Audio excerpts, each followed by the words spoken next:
그 다음에 이제 소장님 안녕하세요. 이거는 소장님이라는 표현을 쓴 건 저하고 엄청 관계가 오래되신 분입니다. 그 최근 중국 위안화 6.4에서 반등하고 있는데 환율은 독립지표가 아니라서 그 중요한 독립지표가 아니죠. 이건 종속지표고 중국의 물가는 1.2% 이상인데 아직 낮고 1.1이라서 좋은 게 아니에요. 3% 근처에 가 있는 게 좋으니까 이게 많이 낮은 거죠. 그러니까 이건 많이 낮기 때문에 별로 좋은 거 아니고 이거 정상적이라는 것은 이제 그 기업 부채라든지 정부 부채가 이제 다른 금융위기로 일어날 수 있는 개연성 없다는 뜻이고 2월 제조 PMI가 5.9를 기록한 50 이상을 작년 5월에 계속 유지하고 있는데 지금 떨어지고 있어요. 떨어지고 있고 그 다음에 중국 비중을 좀 키울 필요가 없다고 생각하는데 우리나라 사람들이 중국에 대한 애정이 되게 많습니다. 중국, 베트남 이런 데 대한 사랑이 되게 많은데 저는 중국 증시 정만도 계속 물어보셔갖고 이 부분에 대해서는 좀 약간 이제 그 좀 긴 안목으로 제가 보는 거에 대해서 조금 한번 말씀을 드려볼까요? 자, 2019년도 GDP 랭킹을 보면 이거 끊임없이 이런 얘기 나오는데 미국이 24%고 중국이 16%예요.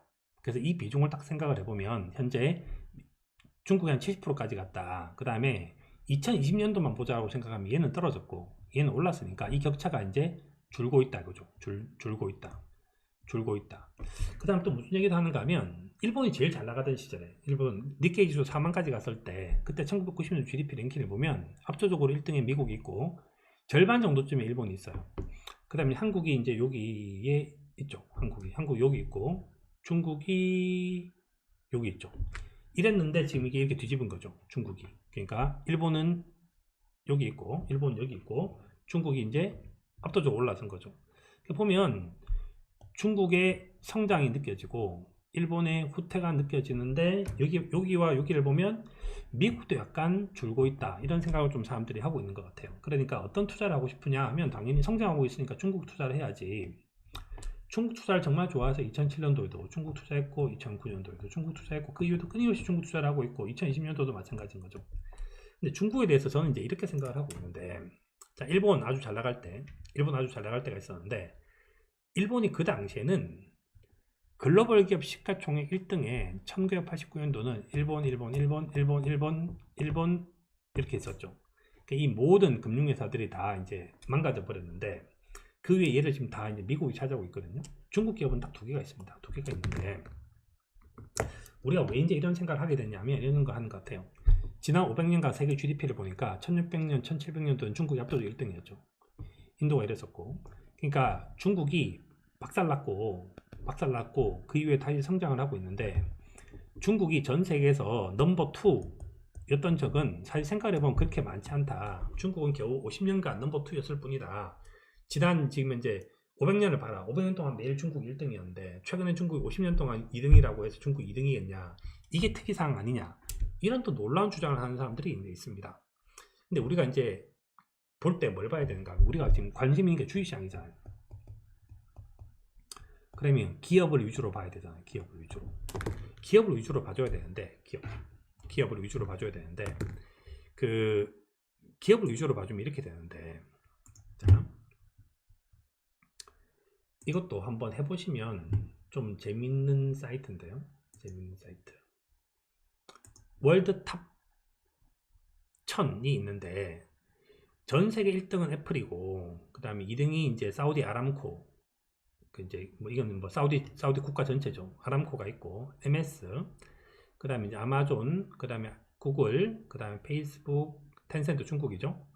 그 다음에 테슬라 그 다음에 알리바바 중국 거고 그 다음에 이제 버킷 해스웨이 버핏 할아버지 그 다음에 쭉 넘기면 이제 이 회사들이 쭉 나오는데 제가 이걸 보면서 이제 가끔씩 느끼는 건데 여기 들어와서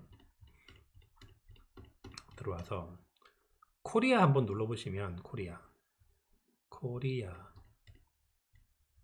사우스 코리아를 누르면 당연히 우리가 다 아는 것처럼 1등 삼성전자가 시가총액 500조죠. 500조 1달러 천원을 치면 하이닉스 80조 그 다음에 이제 현대차 43조 이렇게 만들어지죠. 그 다음에 일본 하면 도요다가 이제 시가총액 200조 삼성전자의 반밖에 안 되죠. 그 다음에 소니 120조 그 다음에 니폰 텔레그래프 이게 이제 NTT 도코모 한때 이 회사 시가총액 하나보다 우리나라 전체가 더 낮았던 적도 있어요. 그래서 이 회사 하나보다 못한 게 말이 됩니까? 그때 그 유명한 바이코리아 펀드입니다. 소프트뱅크 있고 NTT 도코모 그 다음에 이제 키엔스 그다음 미쯔비시, 그다음에 KDDI 있고 뭐 있고 리콜홀딩스 있고 요거 뭡니까 이게 그 유명한 유니클로죠. 유니클로 시가총액 91조니까 유니클로가 대한민국 넘버 2죠. 넘버 2. 이런 회사들이 존재를 하고 이런 회사들. 그다음에 영국 회사들 보면 이제 HSBC, 그다음에 이제 유니레버 이런 회사들이 있고 여기 들어와서 상해 이걸 상해 눌러보면 상해는 이제 알리바바, 그 다음에 텐센트, 그 다음에 핑안보험, 그 다음에 차이나 뭐 이런 거 있지 않습니까? 이렇게 이걸 자료를 하나씩 두씩 막 눌러보시면 뭐가 느껴지는 건가 하면 기업의 힘에 있어서는 압도적으로 미국이 앞선다라는 생각이 드실 거예요. 사실 미국에 있는 기업들은 하나의 나라라기보다 이거 진짜 처음부터 끝까지 글로벌 컴퍼니죠. 글로벌 컴퍼니. 그래서 전 세계를 다 지배하는, 그러니까 국가 바깥에 정도쯤 되는 존재하는 그런 기업들이라는 저는 생각을 좀 하게 되고요. 그다음 하나 이런 나라들이 도대체 왜 좋을까 이렇게 생각을 해보면 답을 딱 내미는 건데 결국은 이제 그것들이 뭘 해야 되는가 하면 좋은 상품과 좋은 서비스를 고객한테 제안을 해야 돼요. 상품과 서비스가 있기 위해서는 반드시 기술이 있어야 돼요. 기술이 있기 위해서는 과학이 있어야 되고 과학이 있기 위해서는 이제 이게 정보의 뒷받침이라든지 안 그러면 그 나라의 컬처 이런 것들이 좀 필요하다고 생각을 해요. 그래서 과학은 기술이 되고 기술이 상품이 되고 서비스가 돼서 결국 그것이 매출액과 영업이익과 순이익으로 이어지고 그것이 EPS로 이어지고 그것이 가치로 이어진다. 저는 이렇게 생각을 하고 있는데 세계 최고 수준의 과학기술 120이 있었는데 제가 이거 보고 깜짝 놀랐었는데 11대 분야별 기술 수준이 있어 쭉 이만큼 있지 않습니까? 얘를 미래부가 했는데 미래부 기술 격차를 보면 미국이 넘버1이에요. 미국 다음이 유럽이고 그 다음이 일본이고 그 다음에 한국하고 중국이 좀 거의 비슷한 상황입니다. 비슷한 상황이고 그 첨단 소재 누가 잘하냐 미국, 그 다음에 혁신신약 미국, 차세대 통신 미국, 다 미국이지 않습니까? 신재생 에너지만 이제 유럽이 좀 강하고 전 드론하고 무인기도 미국인 거 보고 깜짝 놀랐어요. 그러니까 드론은 당연히 중국인 줄 알았는데 그것도 이제 미국이더라고요. 그래서 하나의 기술을 가지고 120개를 가지고 누가 1등이냐 이걸 계산한 적이 있었어요. 깜짝 놀랐는데 전체 120개 기술 중에서 미국이 몇 개 갖고 있는 97개 갖고 있습니다. 유럽이 13개 갖고 있고 일본이 9개 갖고 있고 중국이 하나 있더라고요. 한국은 이제 없었습니다. 이렇게. 그래서 120개 기술 중에서 미국과 중국은 100대 1의 관계죠. 100대 1의 관계. 그래서 우리가 투자를 하는데 GDP를 갖고 해보면 여기가 25대 15예요. 시가총액은 4대 1이고요. 1도 안 돼. 40대 7 정도쯤 되고 과학기술은 97대 1입니다. 그럼 도대체 우리가 어느 나라에 투자를 해야 되나? 딱 보면 여기가 압도적으로 이제 힘이 세거든요. 뭘 봐도 특히 이쪽으로 보면. 그래서 저는 앞으로 그냥 저는 제 개인적으로 투자를 할 때 투자를 한다고 생각하면 저는 이 정도쯤 돼줘야 된다고 생각합니다. 이렇게. 그래서 중국에 대한 투자 비중이 20%도 하도 우리나라 사람들이 중국에 대해서 애정을 많이 갖고 있어서 제가 20%라고 했지. 저는 저거보다 더 작게 할 생각이고 그래서 하여튼 이래요. 그래서 뭐 다른 사람들이 뭐라고 말할지 모르지만 하여튼 저는 이제 이렇게 해보고 있습니다. 그 다음에 이제 궁금하시면 아까 인 것처럼 이걸 들어와서 한번 하나씩 도시 한번 해보십시오. 이렇게 하나씩 도시 해보시면 캐나다에 있는 회사도 한번 쭉 눌러보시고 이렇게 쭉 눌러보시면 뭐 대만에 있는 회사도 눌러보시고 다 눌러보시면 얼마나 좀 다른 힘 같은 게 있냐 이게 좀 느껴지실 거예요. 그래서 전 세계에 현재 이제 미국에 있는 회사가 아니라 전 세계 글로벌에 이렇게 포진해 있는 회사들이 이제 미국에 있는 대형 회사들이죠. 또 하나 좀 다른 얘기를 하나 하자면 이렇게 보는데 회사를 투자할 때 이렇게 보잖아요. Sustainable Profitable Growth. 안정성이 높아야 된다. 수익성이 높아야 된다. 성장성이 높아야 된다. 여러 번 말씀드렸지만 미국 기업들이 수익성이 제일 높죠. ROE가 19% 가까이 되고 한국에 6%, 7%, 8% 정도 되죠. 지금 19% 가까이 되고요. 그 다음에 이제 개별 기업으로 봐도 애플 같은 경우나 뭐 아마존 이런 회사 영업이익률이 여기 훨씬 더 높아요. 30% 가까이 되는 회사 수두룩 빽빽하고요. 성장성이 문제인데 성장성. 예전에는 이 성장성이 중소기업들이 대기업보다 성장성이 더 좋은 건 맞았어요. 근데 어느 순간 이게 이렇게 성장성이 바뀌었더라고요. 왜 바뀌었을까? 저는 그 바뀐 이유가 A&D라고 생각해요. 그래서 요즘에 구글도 유튜브를 샀잖아요.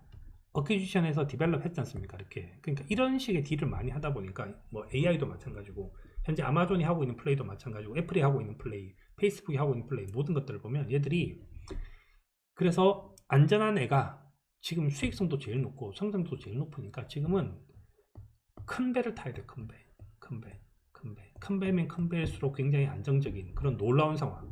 그리고 큰 배가 수익성과 성장성이 좋은 되게 놀라운 상황이 만들어지고 있어요. 그래서 과연 이제 어떤 벤처 회사도 만들어지겠죠. 줌 같은 벤처 회사도 있고 뭐 세일즈포스 같은 벤처 회사도 이제 뭐 만들어져서 막 급성장을 하는데 그 급성장하는 회사를 보나마나 대기업들이 또 홀라당 이제 먹겠죠. 그래서 그런 M&A를 통해서 또다시 성장하고 할 거라는 생각이 듭니다. 그래서 특히 제가 이제 최근에는 이제 이걸 봤는데, 제가 지난주에 서울에서 소울 보고 왔는데, 소울 딱 보면서 제가 어떤 생각이 딱 들었는가 하면, 버핏 할아버지 말이 떠올랐어요. Never bet against America. 그래서 미국에 절대 대항하지 마라. 그래서 미국 애들은 그 과학도 있고 기술도 있고 철학도 있고 그다음에 어떻게 이렇게 되게 감성적인 부분이라든지 영적인 부분에서조차도 되게 데이터가 많다는 생각이 들었어요. 왜 데이터가 되게 많을까? 전 세계 200개 국가에서 사람들이 다 몰려들었으니까 그래서 그런 아이디어를 갖고 있다는 생각이 들었고, 그래서 미국은 뭐가 있는가 하면 어느 책에서 제가 봤는데 아이디어 섹스라고 얘기하는데, 아이디어와 아이디어들이 서로 만나갖고 새로운 류의 것들을 팍 만들어내는 이런 부분들이 정말 뛰어나고요. 이렇게 하다 보니까 뭐가 많은가 하면 직업이 있는데 직업수가 다양하다는 말은 뭔가 하면 거기에 이제 새로운 산업들이 만들어진다는 뜻인데, 한국의 직업수가 한 15,000개 정도 되는데 미국 직업수가 한 3만 개쯤 되거든요. 그래서 미국은 정말 새로운 직업도 되게 많이 만들어내고 새로운 아이디어도 되게 구현이 많이 되는 그런 곳인 것 같아요. 거기다가 뭐가 있는가 하면 항상 느끼는 게 그건데, 미국 영화는 정말 사이즈가 남다르지 않습니까? 돈에 대한 것이 아닌데도 제가 이제 소울 보면서 들었던 생각이 뭐가 있는가 하면, 할리우드과 월스트리트의 그 관계를 보면, 아바타 영화를 보고 난 다음에 제가 지금 깜짝 놀랐습니다. 와, 도대체 이 영화를 누가 만들었을까? 그래서 영화를 보면서 제일 두 가지가 궁금했어요. 도대체 이걸 어떻게 만들었을까? 두 번째, 얼마나 벌었을까? 그게 되게 궁금했어요. 그래서 영화 보고 나오자마자 막 검색을 했죠. 야, 이젠 반드시 영화관에 가야 될 필요가 생겼네. 이렇게 검색을 했습니다. 그랬더니 어마어마한 돈을 벌었고, 근데 이 어마어마한 돈을 벌기 위해서 어마어마한 투자를 했더라고요. 이 투자 누가 있겠습니까? 누가 있는가 하면 벤처 캐피탈이 있습니다. 벤처 캐피탈. 월스트리트에 벤처 캐피탈 투자를 했죠. 사운드 오브 뮤직, 이건 누가 만들었겠습니까? 벤처 캐피탈이 만들었습니다. 스타워즈 누가 만들었겠습니까? 벤처 캐피탈이 만들었겠습니다. 그러니까 미국은 저 벤처 캐피탈이라고 하는 걸 통해 갖고 어마어마한 자금들이 모여서 그 자금들을 통해서 계속적으로 새로운 아이디어를 구현해내는 이런 부분들을 정말 잘하고 있다. 자, 그러면 중국이나 일본이나 유럽이나 한국이 이렇게 할 수 있는 곳이 존재하는가? 저는 별로 존재하지 않는다고 봐요. 제가 제일 깜짝 놀랐던 또 게 있는데, 깜짝 놀랐던 것이 뭐가 있는가 하면, 존 도어라는 사람이 있습니다. 존 도어. 제가 진짜 이거 보고 미친 줄 알았습니다. 이 사람이 밥을 먹었어요. 밥을 먹었는데, 야, 이 아저씨가 이 벤처 캐피탈리스트인데, 이 벤처 캐피탈리스트가 구글, 페이스북 이런 거 다 만들었죠. 이 아저씨가 모여서 이제 밥을 먹었어요. 밥을 먹었는데, 존도 집에서 미팅을 했고, 밥을 먹어서 미팅을 했는데, 존도 바로 앞에 누가 있는가 하면 오바마 있죠, 오바마. 옆에 주커버그 있고, 여기 누군지 아시겠죠? 잡스가 있고, 옆에 이제 오라클 만드는 아저씨 있고, 여기 뭐 IBM 사람들 있고, 여기 이제 구글 사람이 있고, 에릭 슈미트 있고 다 있죠. 그래서 이게 이제 미국의 벤처 캐피탈리스트가 얼마나 힘이 센가 하면, 전화를 해서 오바마한테, 대통령님, 우리 집에 와서 밥 먹으면서 회의 좀 하시죠. 제가 지구 온난화 때문에 꼭 말씀드릴 게 있는데, 이렇게 말을 하면 온다는 거고, 극가치란 잡스한테, 야, 잡스야, 바쁘지만 좀 와봐봐. 이렇게 하면 온다는 거예요. 세상에 이런 나라가 있나? 세상에 이런 나라가. 대한민국 오늘 벤처 캐피탈리스트 전화했고, 대통령님 이렇게 말을 하면, 금강원장님 이렇게 말을 하면, 짱입니다. 그래서 얘네들은 정말 장난이 아닌 애들이고요. 그 다음에 이제 칼로타 페레즈가 쓴 논문이 하나 있었는데, 기술의 진보와 자본에 대한 얘기였습니다. 제가 또 이것도 아주 천재적인 발상이라고 생각을 했는데, 1971년도에 IT 혁명이 시작됐어요. 그런데 그 IT 버블이 붕괴됐죠. 근데 이게 똑같은 것이 1908년도에 자동차 혁명이 있었고요. 그 다음에 1929년도에 대공황이 있었어요. 근데 그 이후에 새로운 혁명이 만들어졌고, 그 이후에 새로운 혁명이 만들어졌다. 이게 뭔가 하면, 1999년도에 우리가 잘 아는 Y2K 문제가 있었잖아요. 그래서 하다못해 가수도 이름이 Y2K가 있었잖아요. 저 Y2K가 문제가 있을 때, 그때 이제 2000년도가 되면 Y2K 프로블럼에 의해서 네 나이가 100살이 0살이 되고 갑자기 모든 것이 끊기고 전기가 멈추고 그다음에 커뮤니케이션이 멈춰버리면 세상이 말도 안 되는 걸로 돌아갈 거다. 그래서 이 문제를 어떻게 해결할래? 그래서 전 세계 모든 자금들이 막 미친 듯이 IT로 몰려듭니다. IT로. 근데 IT로 몰려들어서 그것 때문에 결국은 말도 안 되는 회사가 어마어마하게 비싼 값에 팔리기 시작을 했죠. 세럼 같은 회사도 막 말도 안 되는 밸류에이션을 받고 그랬던 경우가 있었는데, 뭐 직원 25명에 PC가 2대 있는 회사가 시가총액 KT랑 똑같았었죠. 하여튼 그런 버블이 만들어졌는데, 칼로타 페레즈의 놀라운 주장은 그 버블이 만들어지는 바람에 그 당시 어마어마한 돈들에 의해서 인프라 투자가 됐잖아요. 1999년도 Y2K 문제를 해결하기 위해서 전 지구 밑에 바닷가 밑에 저기 광케이블이 다 묻혔거든요. 광케이블 묻혀서 전부 다 와이파이가 터지기 시작했어요. 와이파이 터지기 시작하니까 이걸 쓸 수 있게 된 거죠. 그러니까 우리가 이 스마트폰을 쓸 수 있게 된 거는 전부 이 당시 이게 있었기 때문이라는 겁니다. 만약에 1999년도 IT 버블이 없었다면 2008년도에 아이폰은 존재할 수 있었을까? 2020년도에 줌 같은 프로그램은 존재할 수 있었을까? 2021년도에 뭐 요즘에 뭐 이상한 거 뭐지? 클럽하우스인가? 그런 건 과연 존재할 수 있었을까? 그러니까 결국은 뭐가 있는가 하면, 칼로타 페레즈 주장은 버블도 기술의 발전을 돕는 되게 좋은 거기도 하다는 거예요. 세상에 이런 논문이 나오는 걸 제가 보고 난 다음에, 야, 얘들 진짜 미쳤구나 이런 생각이 들었는데, 여하튼 이제 미국은 아이디어들이 훌륭하다고 생각을 하면 돈은 언제나 준비가 되어 있어요. 돈은 언제나 준비가 되어 있습니다. 그래서 네가 정말 세상에 유의미한 일을 한다면 내가 너를 갖다 반드시 살려줄게. 이게 그들의 생각이에요. 그래서 마지막으로 제가 이제 약간 사대적인 생각을 마지막으로 하면, 파이낸스가 있는데 우리는 금융이라 부르잖아요. 금융은 자금의 융통이에요. 우리는 금융을 돈이라는 게 돌면 되지 뭐 이렇게 생각하는 되게 패시브한 생각을 갖고 있고, 미국은 파이낸스는 피니시에서 왔습니다. 이건 피니시에서 온 거죠. 피니시. 종류에서 온 거예요. 종류. 문제 해결. 그래서 영리식 사고방식은, 파이낸스라는 말은 뭔가 하면 내가 돈으로 문제를 해결해 드리겠습니다. 해결됐습니다. 라는 겁니다. 그래서 제가 이제 얘네들이 하고 있는 걸 보면서 그 생각을 진짜 다시 하게 됐어요. Never bet against America. 이렇게. 그래서 현재 얘보다 잘하는 애가 과연 존재하는가? 지구상에 존재하지 않는 것 같아요. 대항마가 별로 없는 거고, 여기가 이제 도시라고 하는 곳이 아이디어들이 가장 많이 몰리는 곳인데, 그 도시화의 가장 최정점에 있는 곳이 아닌가 이런 생각이 좀 듭니다.